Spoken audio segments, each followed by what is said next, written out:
మనసులో ఒక్క మాట అడుగుతాం మిమ్మల్ని. ఆ. పవన్ కళ్యాణ్ గారి దగ్గరికి వెళ్ళి మీరు జాయిన్ అయినప్పుడు ఆయన ముఖ్యమంత్రి కావాలని మీరు కోరుకున్నారు. ఎవరండి? పవన్ కళ్యాణ్ గారు ముఖ్యమంత్రి కావాలని కోరుకున్నారు. ముఖ్యమంత్రి అవుతారా లేదా అన్నదానికి మీరు స్ట్రైట్గా ఇచ్చే ఆన్సర్. ఇప్పుడు ఆయన ఒకటే చెప్పాడండి, ఏంటంటే ముందు మనం బ్రహ్మాండంగా మనం అందరం గెలవాలి. గెలిచాక ఇప్పుడు 10 ఏళ్ళు మనం కూటమితోటి ప్రయాణించాలి. అప్పుడు కానీ రాష్ట్రానికి ఒక దశ ఉండదు.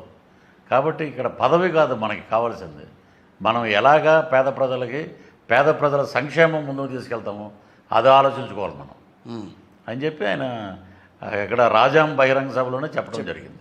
కూటమిలో జనసేనకి నిజంగా న్యాయం జరిగిందా? కూటమిలో బ్రహ్మాండంగా జరుగుతుందండి. రేపు ఇప్పుడు జరిగిందా లేదా? ఇప్పుడు బాగా జరిగిందండి. ఎలా? ఎందుకంటే నేను ఇందాక కూడా అడిగా మిమ్మల్ని, 43కి మీరు 21 ఎందుకంటే అంటే చాలా మంది బాధపడ్డారు ఆ రోజున. బాధపడతారండి, బాధపడే వాళ్ళ గురించి మేము పరిగణలో తీసుకోవట్లా. అలా కాదు కదా.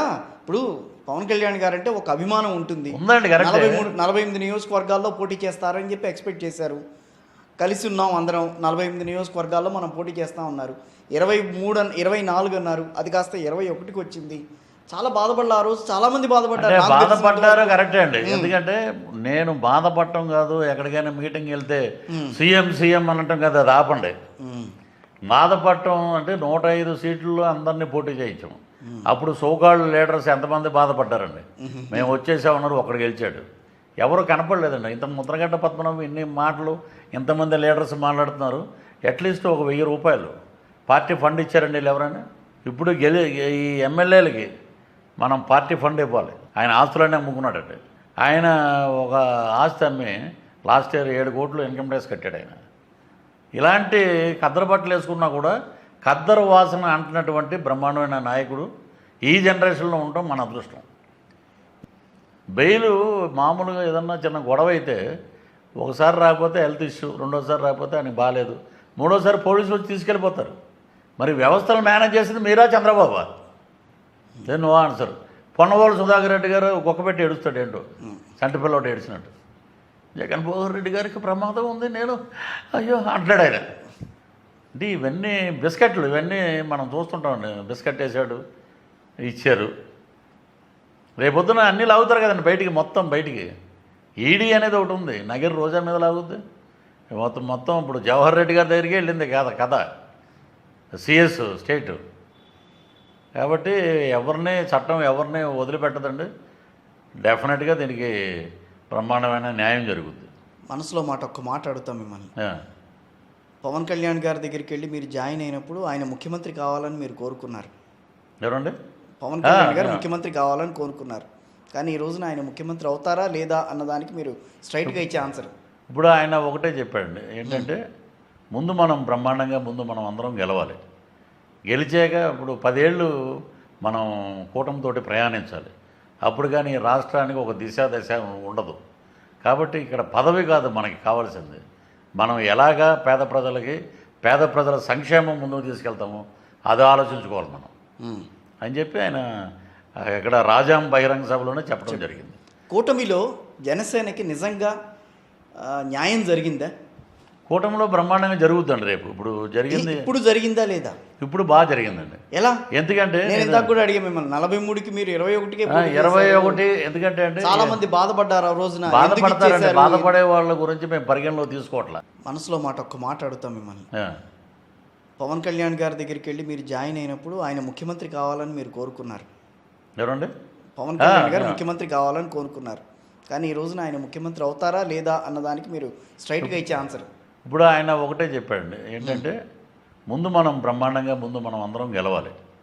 గెలిచాక ఇప్పుడు 10 ఏళ్ళు మనం కూటమితోటి ప్రయాణించాలి. అప్పుడు కానీ రాష్ట్రానికి ఒక దశ ఉండదు.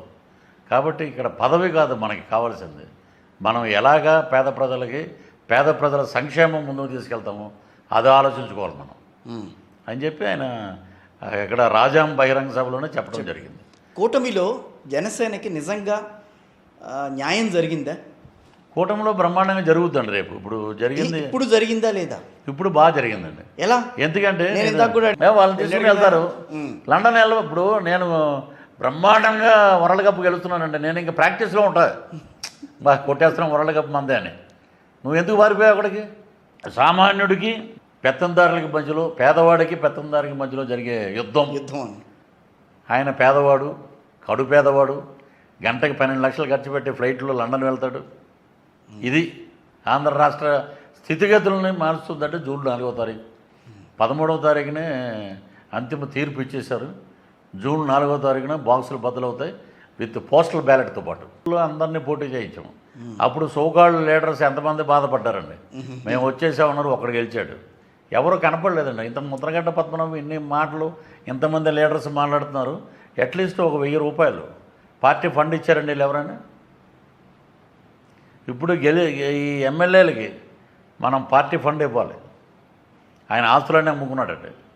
ఆయన ఒక ఆస్తి అమ్మి లాస్ట్ ఇయర్ 7 కోట్లు ఇన్కమ్ ట్యాక్స్ కట్టాడు ఆయన. ఇలాంటి కద్దరు బట్టలు వేసుకున్నా కూడా కద్దరు వాసన అంటున్నటువంటి బ్రహ్మాండమైన నాయకుడు ఈ జనరేషన్లో ఉండటం మన అదృష్టం. That is Pawan Kalyan. రాబోయే రోజుల్లో ముఖ్యమంత్రి కాబోతున్నారు ఆయన. డెఫినెట్గా అవుతాడండి. ఇతను కడప ఎంపీగా ఇతని బ్యాక్గ్రౌండ్ ఏముందండి? ఏమీ లేదు. కొణిదెల పవన్ కళ్యాణ్ సన్ ఆఫ్ కొణిదెల వెంకట్రావు గారు is a constable, is a brother of megastar. ఏమంటే భీష్ముడు ఎవరంటే మా దాంట్లో మెగా ఫ్యామిలీలో నాగబాబు గారు. ఆయన త్యాగాలకి మారు పేరు. అంటే ఈ సీట్ లేదనే దానివల్ల కుదరదు. ఓకే తమ్ముడు, నేను మీకోసం కష్టపడి పనిచేస్తాను. అలాంటి కూల్ మెంటాలిటీ ఉన్నవాళ్ళు.